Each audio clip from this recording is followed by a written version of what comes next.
ఇక్కడ ఈ విధంగా ఇవన్నీ వాళ్ళు హెల్ప్ చేస్తున్నారు. Thank you brother. పంచర్ అయిపోయింది నా దగ్గర. పంచర్ వేయడానికి వాటర్ లేదు, చెక్ చేయడానికి ఎక్కడైందో కన్నం.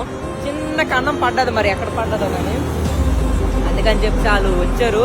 ఇక్కడే దగ్గరలో ఒక కిలోమీటర్లో పంచర్ షాప్ ఉందట, వాళ్ళకి ఇచ్చాను, వాళ్ళు వెళ్తున్నారు. Thank you thank you thank you. आओ, मोस्ट वेलकम है. मथुरा किसी को भी आना है, मथुरा जब भी आओ हमारे पास आओ. ओके ओके, हमारे घर पे रुको. ठीक है धन्यवाद धन्यवाद. हेल्प चाहिए हम करेंगे. ठीक है. గాయస్ ఇప్పుడైతే పంచర్ అయ్యింది. ఈ అన్నియాలు నా దగ్గర వాటర్ తక్కువ ఉంది, వాటర్ తక్కువ ఉండడం వల్ల పంచర్ వేయించి తీసుకొచ్చారు. ఈ అన్నియాలకి ఈ ఎండలో నేను కూర్చున్నాను, చాలాసేపు కూర్చున్నాను, లైవ్ కూడా పెట్టాను. ఈ చాలా అంటే చాలా ఎండగా ఉంది. ఆ టైంకి వర్షం పడ్డది, ఆ టైంకి ఎండ ఎక్కింది. ఆ టైంలో ఈ అన్నియాలు వచ్చి పంచర్ వేయించి 1 కిలోమీటర్ బ్యాగ్కి వెళ్ళి పంచర్ వేయించి తీసుకొచ్చారు. Thank you Baji. Thank you.